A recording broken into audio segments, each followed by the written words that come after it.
Hello, everybody, and welcome to a Cypher interview here. We have an amazing guest with some very apt timing because we've been seeing some hilarious tomfoolery in the security space as of recent.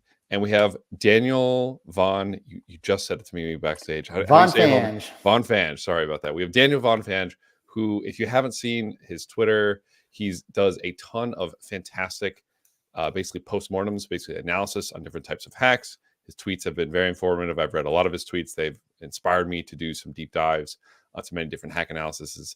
And we have him here today to talk about some of the ridiculousness that we're seeing in the Web3 security ecosystem, but also importantly, how do we do these analysis? How do we learn from these?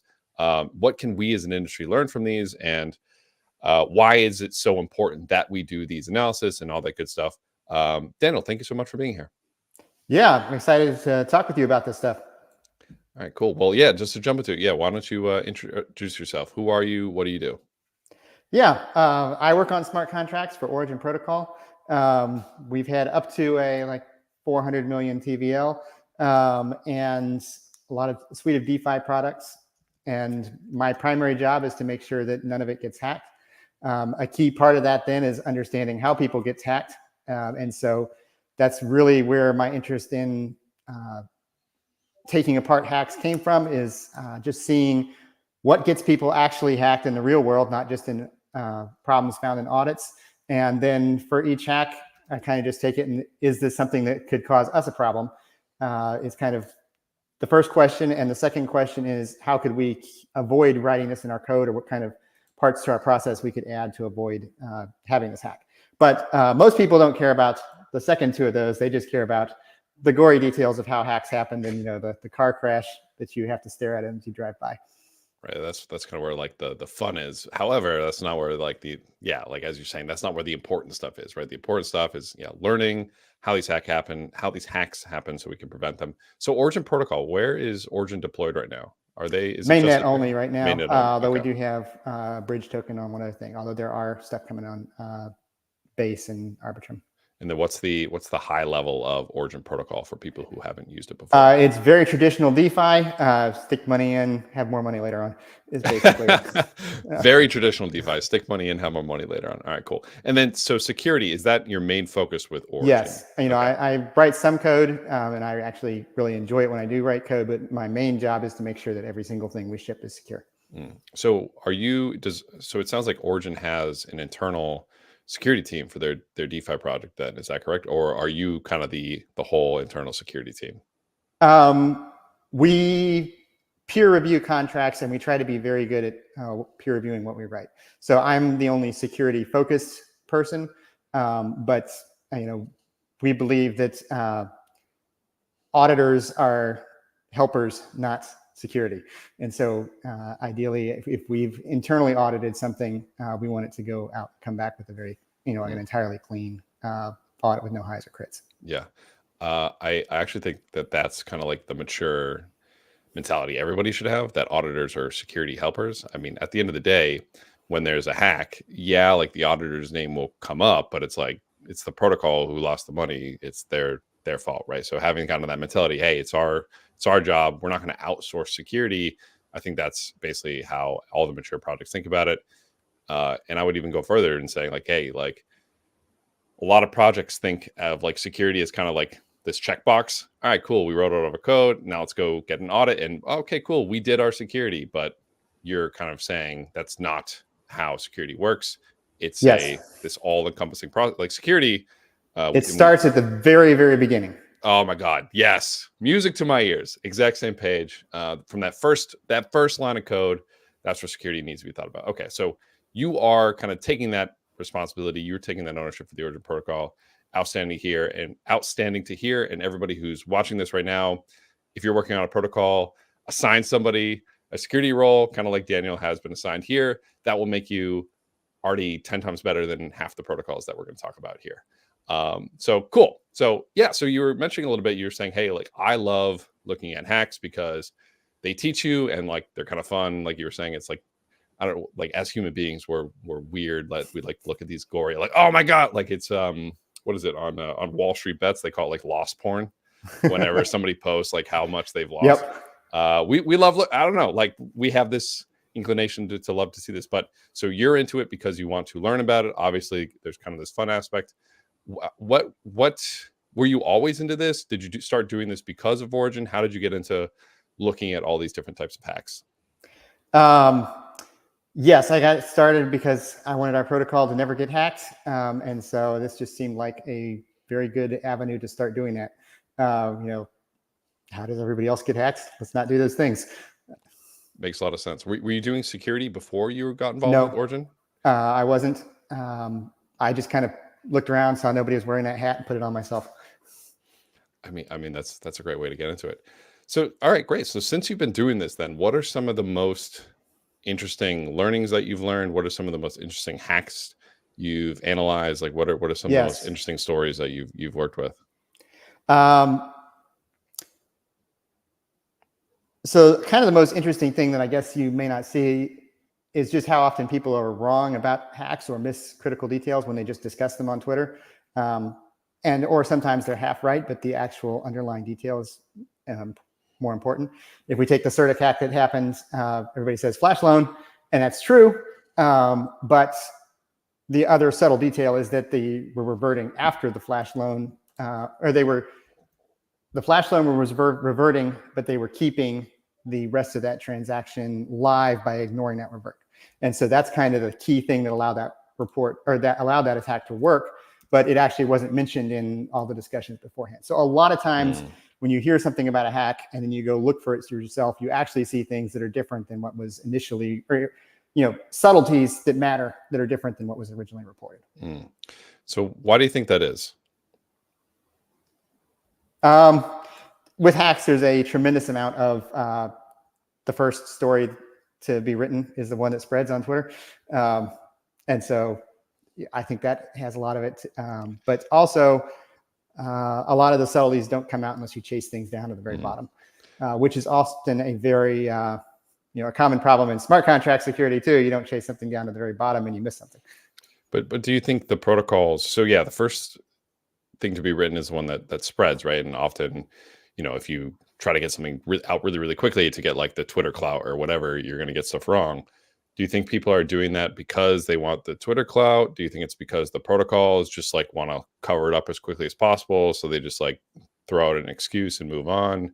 I think a lot of times these, hit on some valid points. They just miss the totality of it or the simplicity of it, or just see the first thing that looks like it's wrong and report on that, and it's often something that is wrong, but just miss the actual, the further details that really matter. Right. But so wouldn't a protocol want to go deep? And I've literally have like a couple of your tweets like coming to mind, like as you're saying this, where you've literally tweeted, haha, everyone's focusing on this, but like they totally missed this glaring issue over here. And for those of you watching, we're actually going to walk through some of his analysis in a little bit. But yeah, wouldn't they want to get to these root core issues? Like, yes.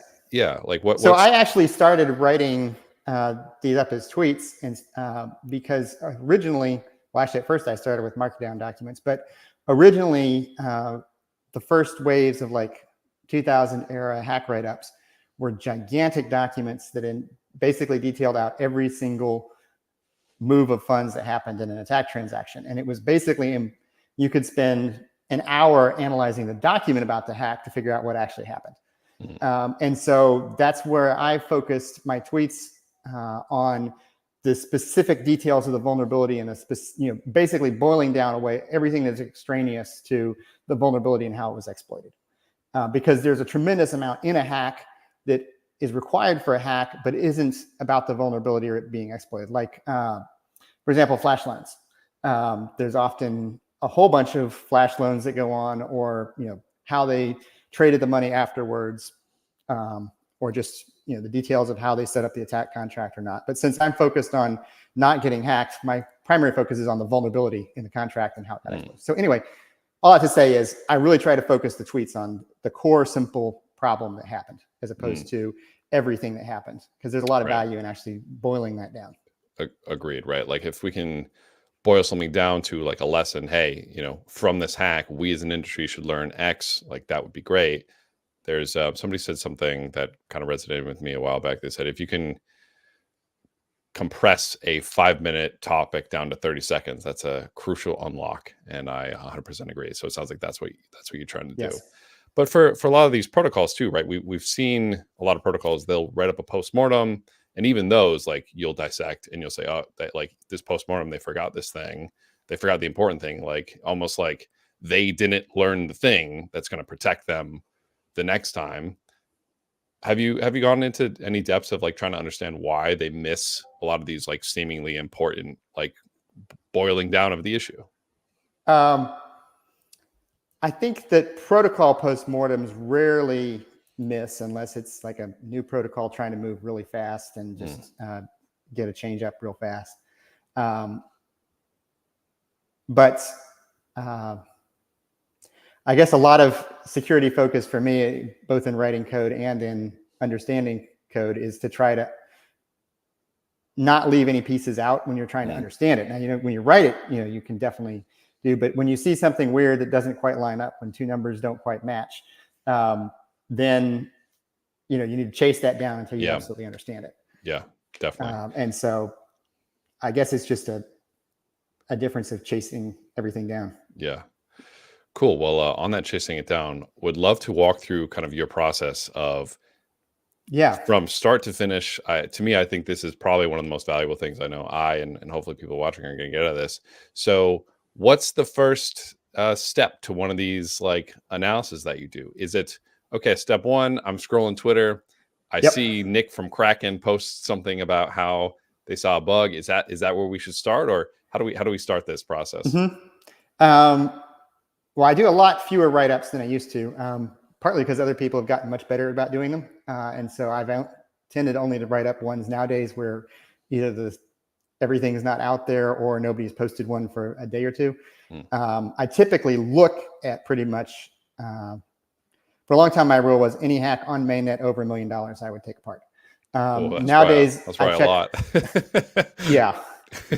Nowadays, I check sort of the summaries of it and see if it looks like it's going to be interesting. And I only go into the tweet detail if nobody else has posted on it. Got it. But that's kind of step one. And yes, usually that's Twitter or ETHSEC on Telegram. So step one, if I can summarize, is somebody posts about a hack that seems very interesting and seems like there's some type of learning here, so that you can bring it back to origin and go, hey, I learned this. Let's do this so that we don't get hacked. Okay, cool. Makes sense. What's step two? Okay. So step two is get the transaction trace. Okay. Step two is get the transaction trace. So let's let's walk through the flow. Let's walk through the layout, and then we'll go actually do it on one of these. So step two, get the transaction trace, and then what? Okay. So once you have the transaction trace, I take it to some place that does transaction analysis. That can be OpenChain, which is very simple, or Falcon Block Explorer, which is nowadays a lot more full featured. Yeah, most of the time when I see people posting screenshots, they're usually using Falcon, as I've seen, as opposed to OpenChain. Do you use Tenderly at all? I've seen Tenderly. I do use Tenderly every once in a while. I used to use it when, but I guess for most of my hack analysis, I find the other two put a lot more data on the screen at one time. And are much more responsive. Now, Falcon actually used to have a few responsiveness issues, but they've gotten much better. This last, the Uwilend hack actually has a tremendous amount going on, and this time I had no problem. So it's gotten better. Originally, I just used OpenChain primarily because it's so simple and so information dense. I really care about information density is probably my primary thing on these. Definitely. And then, so for people who are watching who aren't familiar with those tools, we'll show you guys in a little bit, but basically they are, whenever you do make a contract call to a blockchain, right, it's going to make a call to, a flash loan contract, which is then going to call Aave, which is then going to call Uniswap, which is then going to call, and then all these calls are just going to become this massive amount. And like using a block explorer like Etherscan, it's not going to show you all these kind of internal calls between contracts, right? So we need to be able to see those calls, understand what they do, and tools like what Daniel was mentioning, Falcon, OpenChain, Tenderly, give us that level of granularity so we can really understand what's going on. Okay, cool. So find a cool hack, stick it into Falcon. Yes. Then okay, next step is kind of to drill down underneath the stuff that we don't care about, which is usually their setup and their getting away with the money phases of the hack. Typically, people get flash loans or deploy contracts or do other things at the beginning that aren't really actually interacting with the victim contract in any way. And so a lot of times this can be half the stuff that goes on in a hack or 80% of the stuff that goes on in a hack. So just kind of drilling down to get underneath and inside all that is kind of the first step. And then you've got a whole lot simpler problem to deal with. Yeah. And a lot of times hacks, you can kind of tell just by looking at them with experience what's going on. But other than that, if you don't know what's going on, usually you kind of poke around inside and find out at what phase did things go weird, or at what phase did the attacker suddenly end up with a lot of money. Yeah.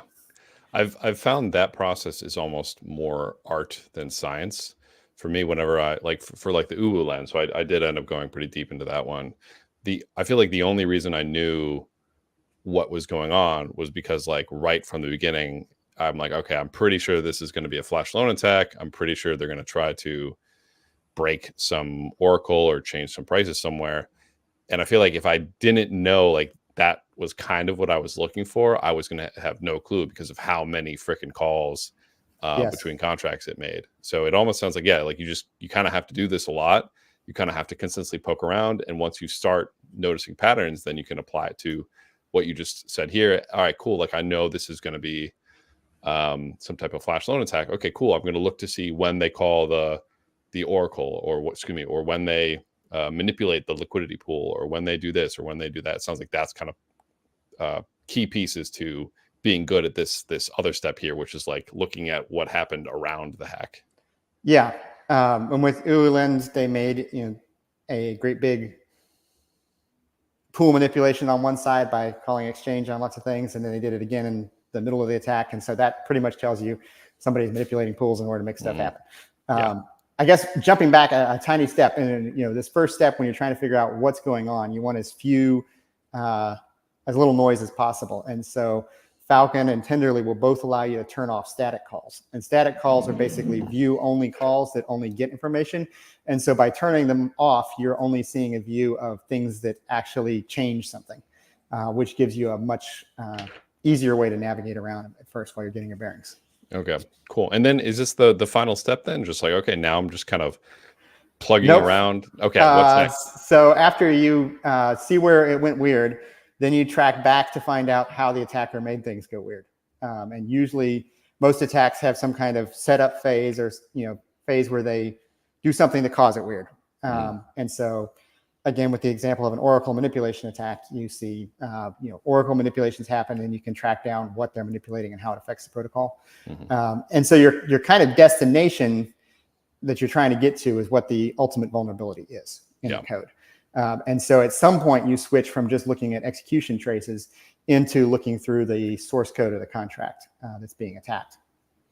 Right. And then you're looking for that. Okay, this is the line. Boom. This is the piece that caused the exploit if they change this. Got it. Do you ever do like POCs or Foundry POCs, or I guess the hack is the POC? Yes. For what I do, I don't really do that. Okay, cool. So then after this final step, I still have to make sure that it all hangs together, is a complete explanation. Because again, you don't want to just find the first thing that went wrong and stop there. You still have to make sure that the whole flow of the attack actually works according to your understanding. Right. Definitely. So after this step, more steps, or we're like, all right, cool, we've got to the root of the issue. Time to do a little Twitter write-up, teach the rest of the community. That's next? Pretty much it at that point. Yes, is writing it up. And sometimes you'll find something that you missed when you write up stuff. That's just a useful property of writing things up. Definitely. And that, to me, that's almost like why it's actually so good to write things up too, is because if we're all kind of looking at this thing and we can all glean insights from this attack, then that's great, right? We should post about these things. It's why I'm always very happy actually when people post about, hey, I leaked my private key, here's how I did it, which for a lot of people it's like, oh wow, that's the most embarrassing thing you could do. How could you like leak your private key? Like, not your keys, not your crypto, blah blah. But I actually think it's good when we call attention to it, because it says, okay, like why is this seemingly trivial thing happening? are the tools you're using telling you to have your key in plain text in the first place, which is something I rage about. That's a whole other conversation though. But cool. Do people typically then reach out to you like afterwards going, oh my God, Daniel, like look into this hack, or like, can you help us get our money back? Or what happens after you post it usually? I don't think people reach out to me, or very rarely people reach out to me on an individual hack. Just get lots of people reading a tweet. I am a part of SEAL 911 and help people with different, incident response occasionally, which is, it's kind of a volunteer thing, and other people handle most of the work. I'm just kind of around there, but no. So, but it does mean that anytime I go to a development contract or a conference or anything, eventually in every conversation, everybody goes, "Oh, you're robot head guy." Robot head guy. Yep. That's, I didn't know what it was from or who it is, but yeah, I seeing you on stream here, I was like, there's an actual human being here. That's crazy. Yeah, robot head guy was what I was thinking as well before getting on this call. But cool. So okay, so we know the process kind of start to end here of how you think about doing these postmortems, why you're interested in doing them, how we're looking at them. Let's actually jump into a mock, if you will, like a mock real analysis. And because it's very topical and it just happened yesterday, let's start with this Kraken certic hack, if I may be emboldened to say so.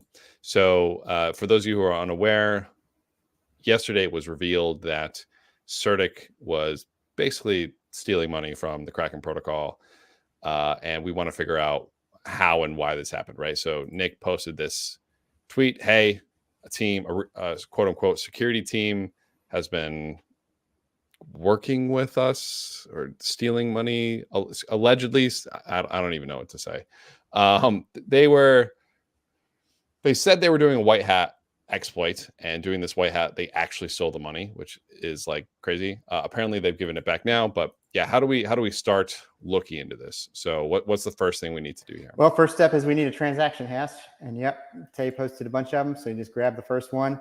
And you said you use Falcon more. Should I jump over to Falcon? Yeah, Falcon would be good for this one. Okay.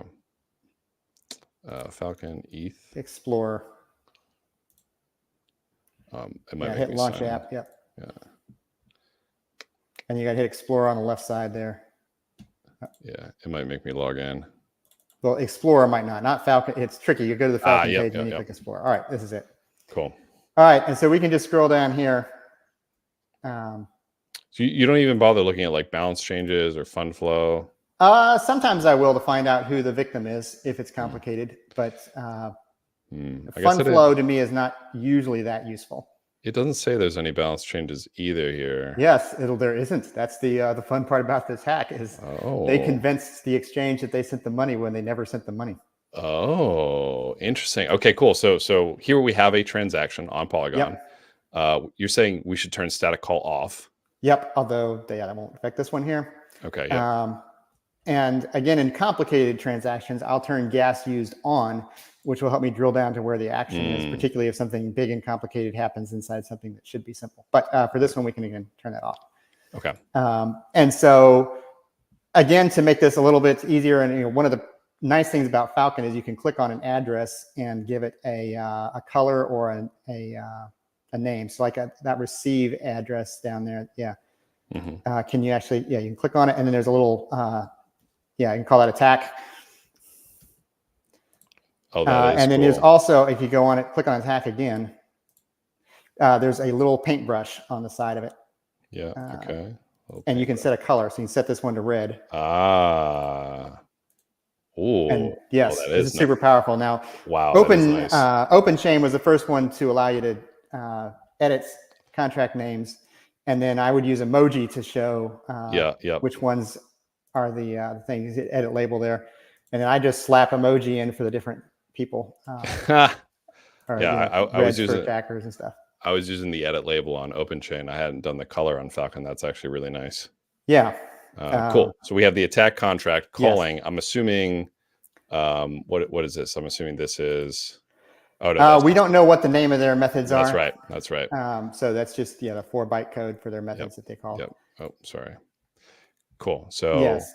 So what's interesting here is that the attack contract actually calls the attack contract.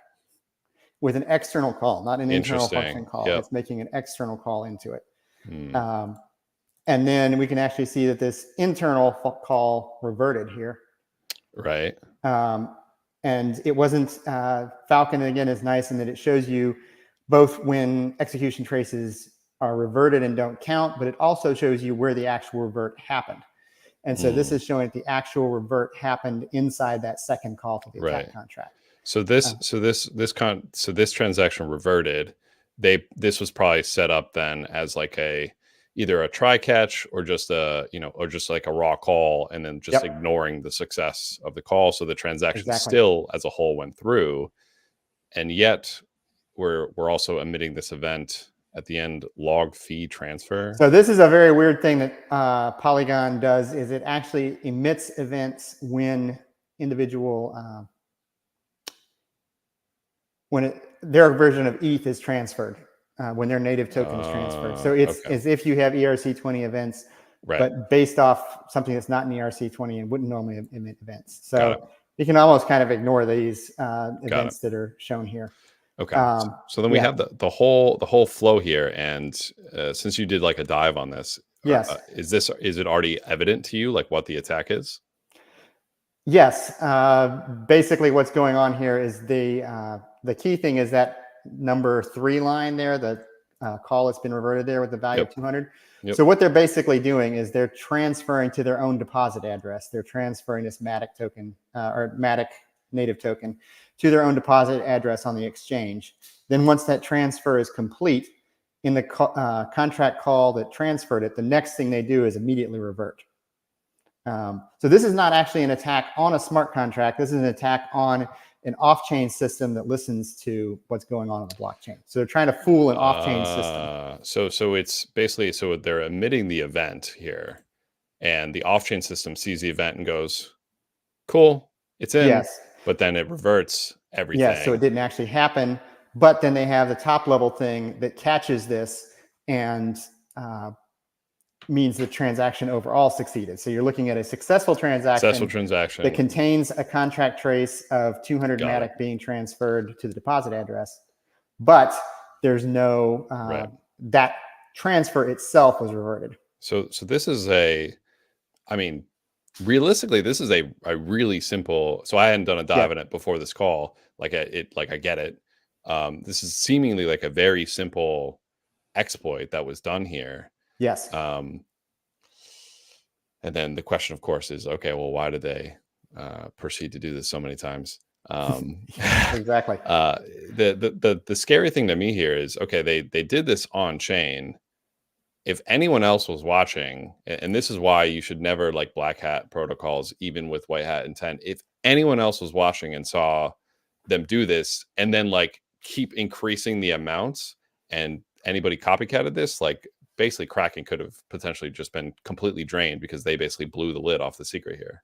Yes, that's an incredible reason why you shouldn't, for smart contract bugs, you should always test in a fork and not test in production. And again, because the withdrawals were happening separated from time, Mev bots didn't pick up on it. But if you're testing something in production on, a Mev bot will pick it up and run with anything it sees that makes money. Yeah, right. Because the off-chain systems have to see the logs, right? And then they would have to do the actual transactions in a separate block. So Mev bots are usually pretty good at everything in the same block. So somebody asked a question: event emitted when transaction finished, how this happened. So yeah, as Daniel was saying, basically, the event was emitted here, but that call was reverted. So the revert just reverts the state. But this call was inside of another call that succeeded. So like if you've gone through like Cypher and Updraft, you know how if you do like a contract.call, it returns a Boolean, whether or not that call was successful, and then also the data. They basically just ignored the fact that the call didn't actually fail. That Boolean that it returned would be false. Hopefully I'm making sense here, but cool. So you looked at this, you're like, boom, I get it, makes sense. And that's kind of your whole process for this one. Well, for this one, I also decompiled their attack contracts too. Did you? But wait, let's do that. Oh, that's a lot of fun. Go for it. All right, so I'm going to grab this. what do you go on? Polygon scan? I think DDob. No, I go to contract-library.com because I can't spell DDob. Oh, okay, great. Yeah, you and let's get this. get the address there. Yeah. Boom. Okay, so this will be. Oh, I got to go to Polygon. So these decompilers, I usually. Yeah, you might have to click on open. Well, I don't know if it's going to decompile it right away or not, but let's find out. Decompiled? It's going to want you to log in. Okay, it's not going to actually work for you here. But anyway, yeah, what were you going to say about decompilers? I've used a couple of them these days. DDob is the one that I usually like the best for sure. Yep, there's still a little bit of an art to it, but basically, you can read whatever contract you want. So yeah, I would have to. So this is my like streaming. Yep. Screen shares. I don't have any of my accounts on this, so I can't log in. Yeah, no problem on that. Yep. But okay, so basically, yeah, you would go to. Oh wait, they have a disassembler. Oh well, of course they do. Lol. So basically, the decompiler, for those of you who are unaware, they're basically going to. So when you deploy a smart contract on chain, it's literally just this list of opcodes, right? It's just some bytes data, whatever. And the decompiler is trying to take this list of opcodes and turn it back into Solidity. So typically, you'll get like kind of like this cursed looking Solidity contract from a decompiler where your like functions are named super weird things because it doesn't really know how to convert the function selectors and stuff. But it can actually give you a pretty good idea of what the contract is doing from a more human readable level. So you actually decompiled this contract, and what did you learn? Not too much, other than I just saw how they reverted, and that they did. It really was that simple. That there wasn't. They did. It looked like they used pre-built code from elsewhere, when they got more complicated later on. Right. But yeah. Well, it is a relatively simple small code base, so that makes a lot of sense. So cool. So certic, they did these attack vectors, and to me, the learning here. I guess what was your, or was there a next? Excuse me. Let me take a step back. What did you do after you decompiled the contract? For this one, I actually was just curious what the contract did. I actually started with the decompile first because I'd already sort of seen. But at that point, it just confirmed what I knew. I just looked at both of the, they used several different contracts to do it. Right. So yes, I guess there's not really anything exciting I did other than take pictures of it and stick it on Twitter. Which is great though, right? I guess to jump to a slightly more useful question, usually when I decompile a smart contract, what I'll start doing when I really actually care about understanding it is, as you said, the names are all garbage. And so I'll just go through and search replace function names as I understand what each function does. And so then that brings it back, and then I'll replace names inside a function as needed. Nice. So for those of you who are a little bit confused by that, so in these raw kind of decompilers or transaction explorers here, whenever you call a transaction, it's only going to see what's called the function selector, which is this kind of 4 bytes chunk of data right here.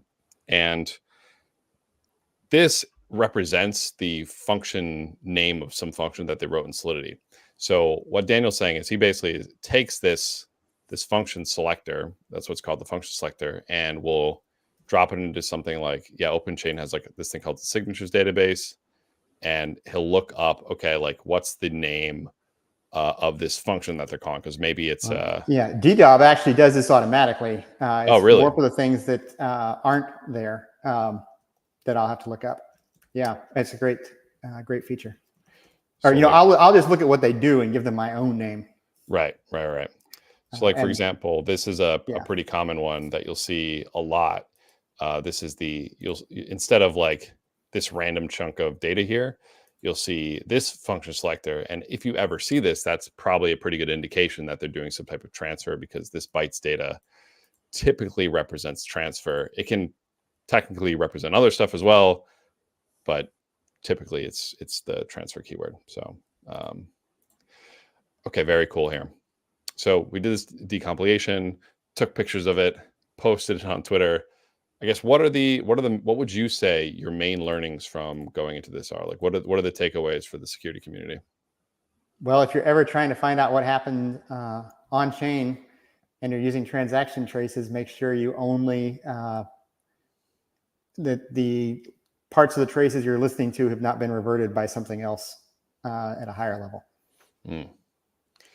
Makes a lot of sense. And then also, so yeah, to answer the question in your chat, the overall transaction did not get reverted.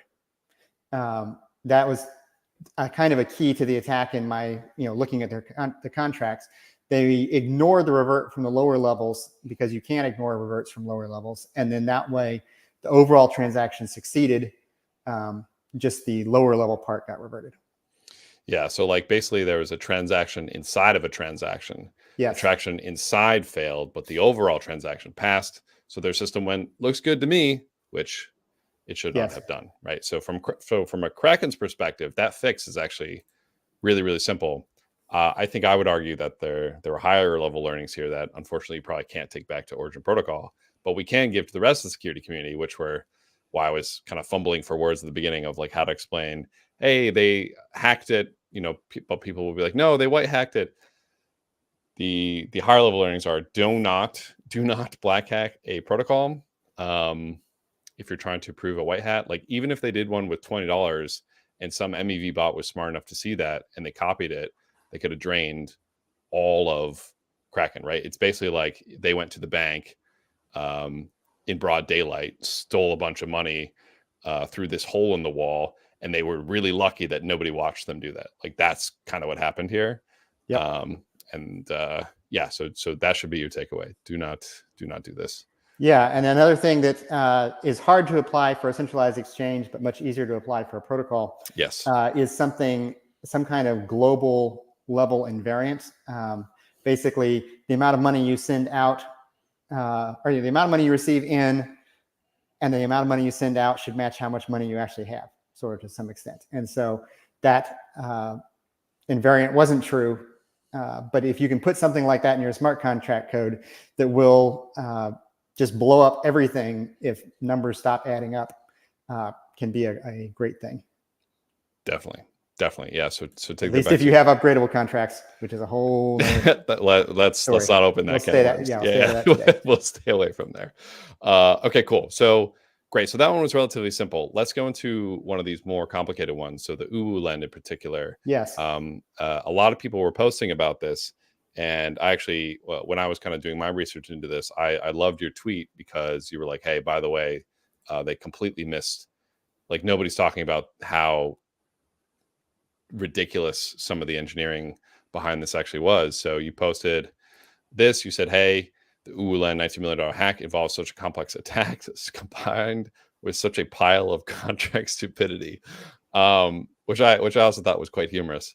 But yeah, same thing with this one. Yeah, how did you come to the conclusion here? What was your process to break down this attack here? Well, this one I actually came into with a bit of an advantage because people were mentioning a broken curve oracle, and I actually did a whole big write-up on broken curve oracles because I'd run into this actually on a curve contract we were using and had been thinking about using as an oracle. So I was already familiar with ways that curve oracles could go wrong. I heard that this exploit involved a curve oracle being wrong, and that's a very plausible thing. And then I realized that they used 6 spot oracles on top of their EMA oracle. So a spot oracle is whatever the price currently is, and EMA is an exponential moving average, but is kind of an average of the prices over the past period. And so EMA oracles are harder to manipulate in that you have to keep the price over multiple blocks to manipulate them in theory, whereas spot price oracles are absolutely trivial to manipulate, and you can basically set them to any value you want anytime you want. So, I mean, you should never, ever, ever, ever, ever, ever in a million years use a spot price oracle. And so what they did here is they actually combined a bunch of spot price oracles that are easy to manipulate with EMA oracles, mostly from the same sources.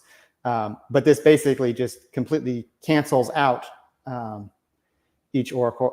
Each spot oracle being able to be set basically cancels out a EMA oracle. So some people would have argued, okay, well, there's 6 EMAs. Yes. So that's one more than the 5. So yes. it should have been good, right? Like, why wasn't it good? Yes. Well, because you also had one of the 6 EMA oracles was a curve oracle that was manipulated, or was not manipulated, it was just wrong. And so that actually left you with picking a median out of 5 of 5, except you didn't know.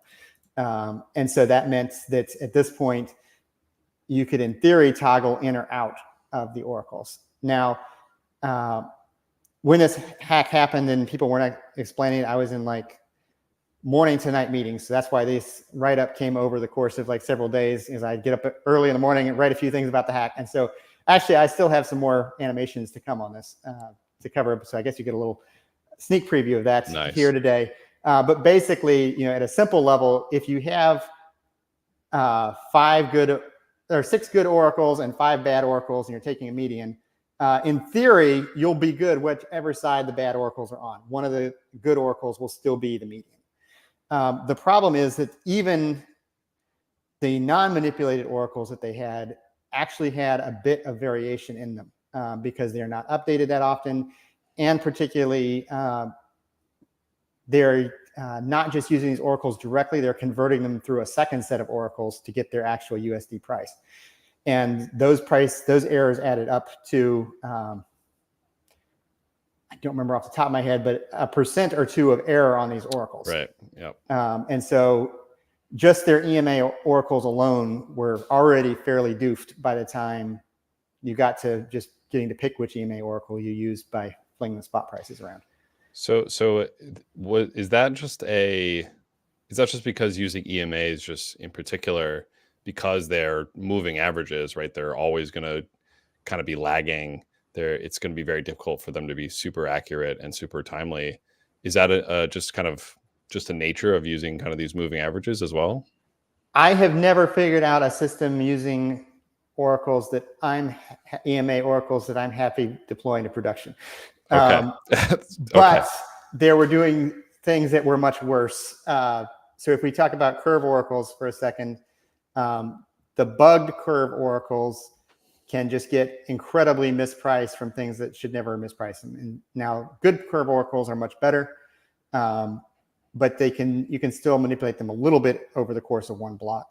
The Uniswap oracles, if I recall correctly, if you do Uniswap v3 allows for, once you trade out of the liquidity bands, you can basically shove it infinitely in either direction. And when you do that, an exponential moving average can get shoved, to huge amounts. Right. And so Uniswap EMA oracles on v3 should be taken with a huge grain of salt and basically only take a block to attack. So those are problems, they have the curve oracle. They had one bad curve oracle or one curve oracle pool that had a bug. Uniswap oracle that's hard to be trusted EMA wise, and then the spot ones, which just totally manipulate and cancel out any security they had. Right. But a big core problem here, even if the EMA oracles were perfectly behaved EMA oracles, a big problem is that they are combining them with a chain link oracle for the price of these different assets, and the chain link oracles only updated every once in a while and only on bigger moves. And so that means that all these smaller oracles are actually mispriced, or all these EMA oracles are actually mispriced enough to matter in the amount of slack they had. One big thing again about this attack is that the oracles only needed to move like 5% for this attack to happen, which is kind of crazy. But that just meant that little errors in their oracle stuff added up and stacked up. Yeah.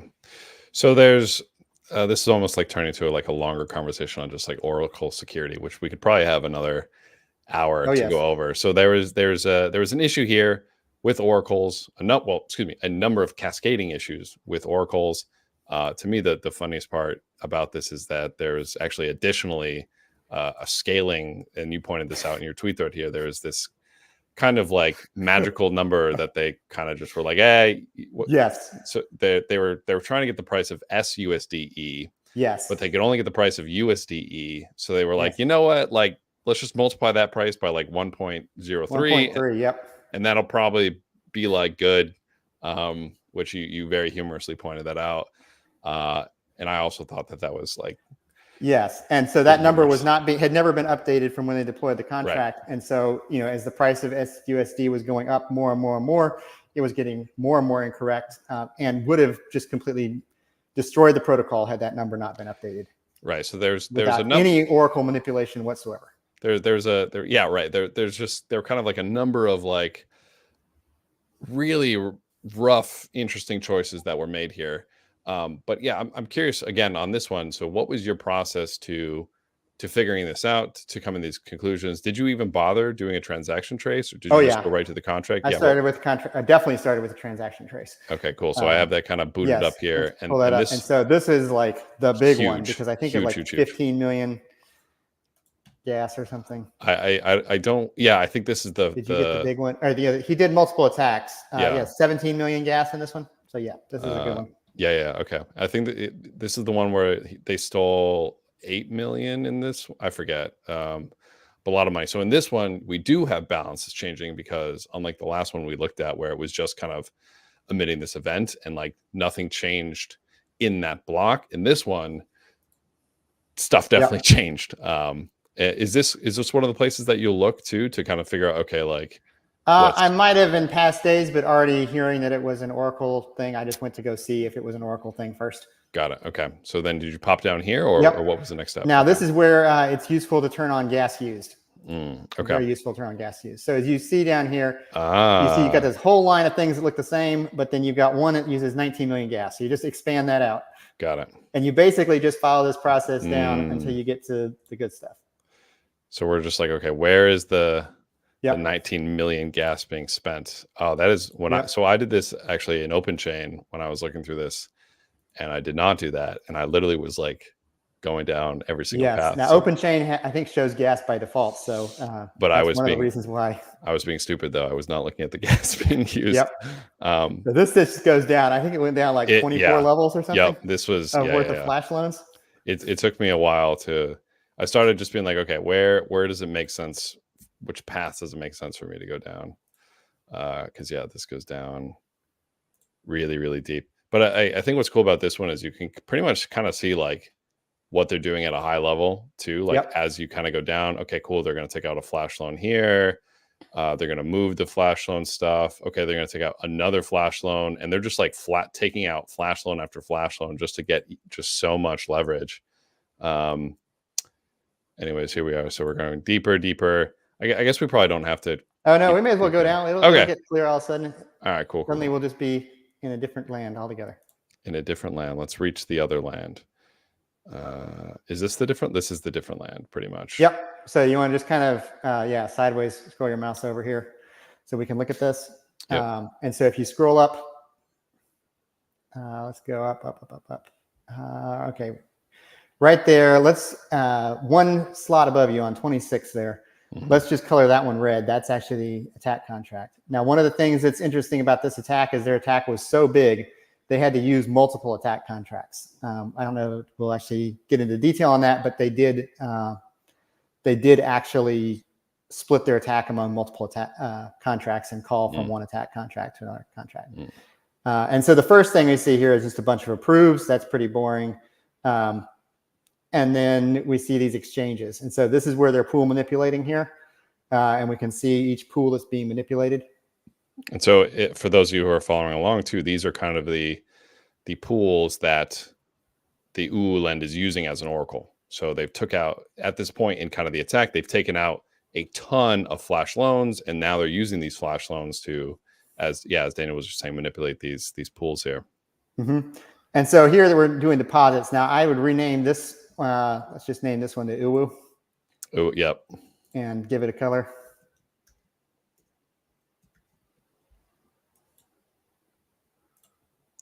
And let's call this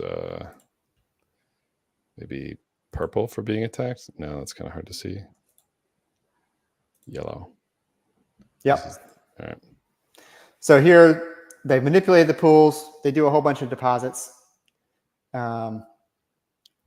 And then this is where they actually hop into a separate contract. Also, kind of a key part of these is, your goal is to leave the protocol with bad debt. And so you actually want to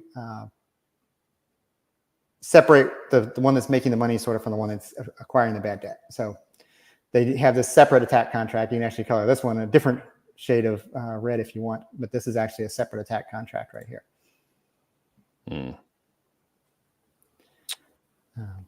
So then now they're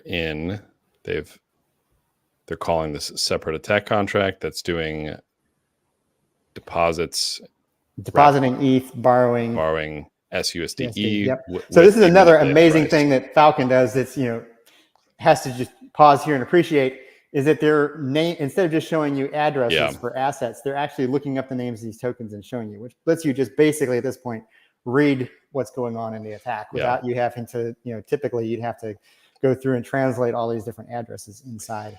And so looking at this trace, when you were looking at this point, like when you were this deep in here, were you like, I understand what's going on? I was focused on the oracles when in a normal transact thing, this is a fairly common behavior where you have somebody borrow a whole bunch of stuff that you're planning on not paying back. But I was immediately focused on the oracles. Basically what happened here is they made the price go down on SUSD so that you could borrow more of it. And then, then they brought the price back up. But so actually, if you want to go click on that borrow there on SUSD, right there, up a little bit. Yep, click on that or open it up. Sorry. Now we're likely to lose our place in all this and have to go hunt it back down. But let's turn on static calls at this point. Okay. Oh God. Yep.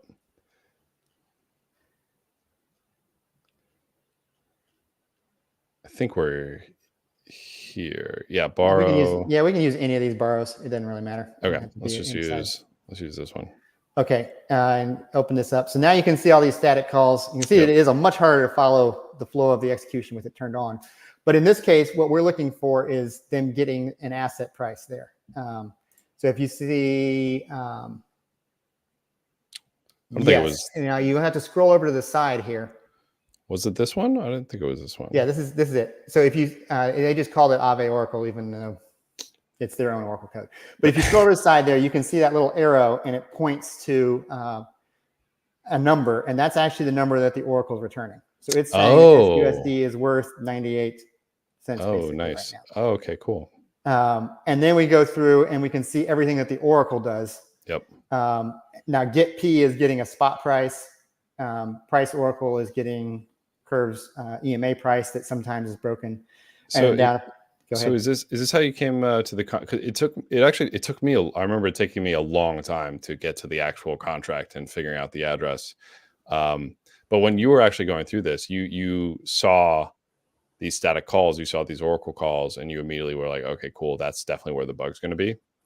Yeah, or not definitely, but probably. Probably, Okay. I went and looked and saw the whole bunch of exchanges, realized that there was an Oracle thing. Now I actually went through and spreadsheeted out these prices eventually from the Oracle calls to kind of see what actually happened. Because again, in theory, you're going to have, in theory, 6 good EMA oracles should make you safe, although having the spot ones is a terrible idea.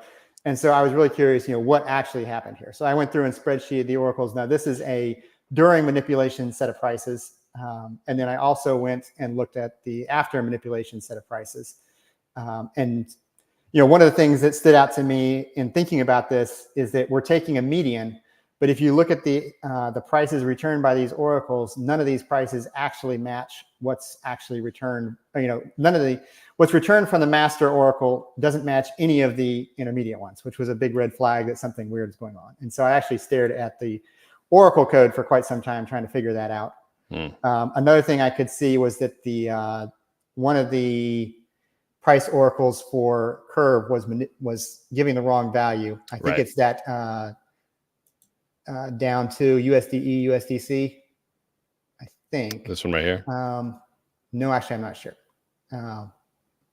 One of these, sure. Yes, one of them was definitely giving a wrong answer. And so what I actually did is I wrote a Python script to go ask the Oracle what price it was at a specific block, every block for, I did like 2,000 blocks at first. And so then that gave me a chart of the price going wrong. That's actually in the tweet is I zoomed in on where you have like a actual thing was, where you right. and then back down. Yes. So that was yet another tool in doing that.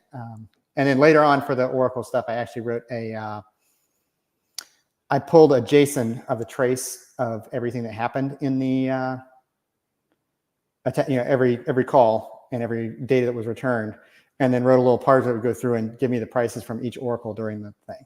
But basically, it all works out to that there were 2 manipulations and the prices didn't change between them. Yeah. Gotcha. I feel like a lot of this post-mortem, this hack analysis skill is something that a lot of people like don't like. Most people that I know, even security researchers, would not have gone, oh, my camera turned off on me. It's a little hot here in the States. Okay. Hold on 1 second. Let me switch over to my FaceTime camera. Little worse quality, but it's all good.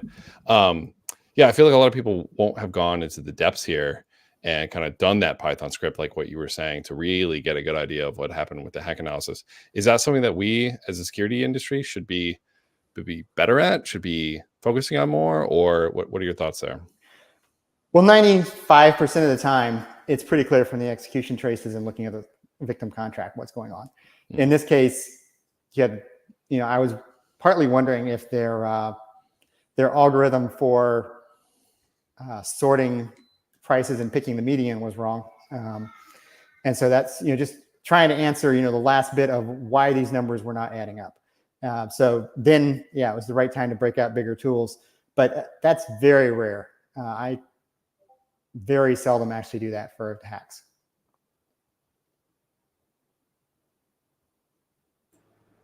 Sorry, my computer was having a hard time unmuting here as well.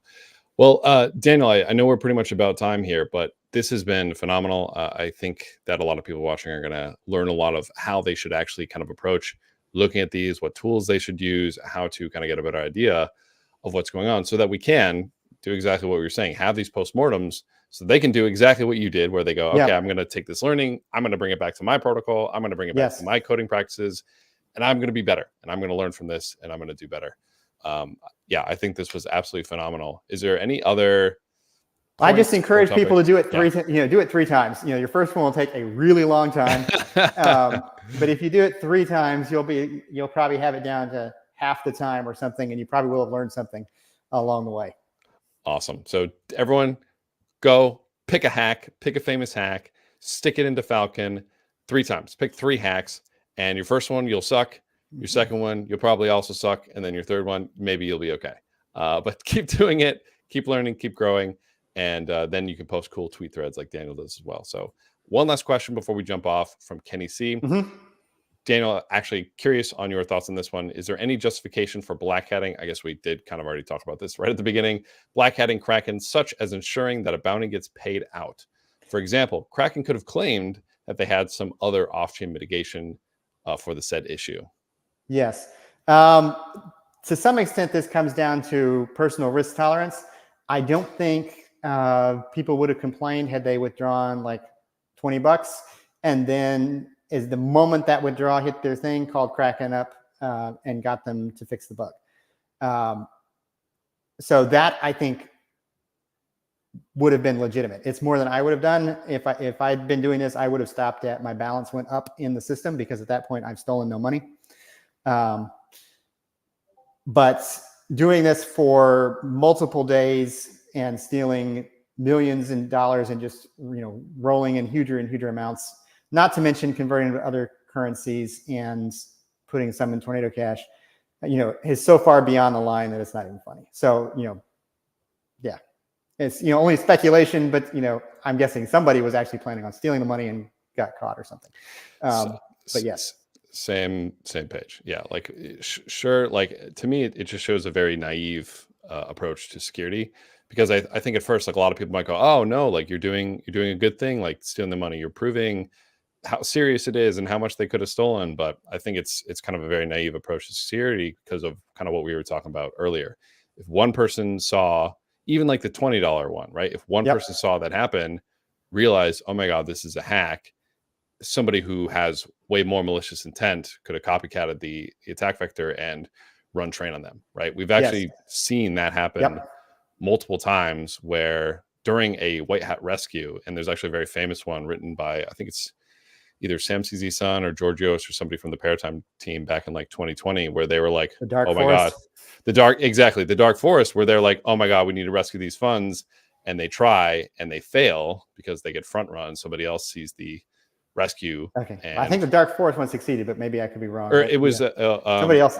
So there's like a precursor story in the Dark Forest where they tried like a much smaller one that they failed at, right? Yes. And that's how they went, holy shit, like these bots are real and they're trying to steal our money. But yeah, if anybody was watching, they could have stolen it. Yep. This is not how security is done. Yeah, let alone all the other kind of sketchy things. Use a fork test and write a POC if you're working on something on chain. Fork test and write a POC. And if for some reason even the $20, I think doing the $20 attack is where we can have some more interesting conversations, because like I would argue that if anybody saw that, they could have stolen everything. But some people are like, yeah, it's $20, like whatever.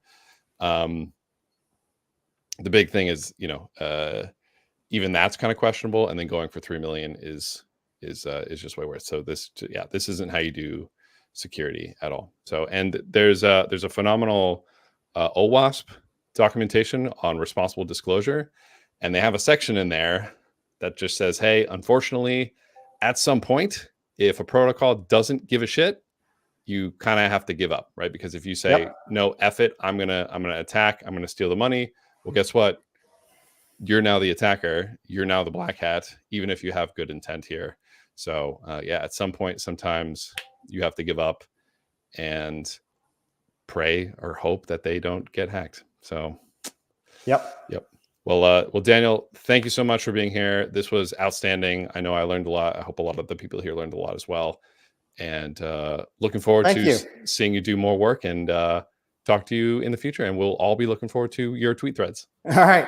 Enjoyed talking with you. You have a good one. Bye. You too.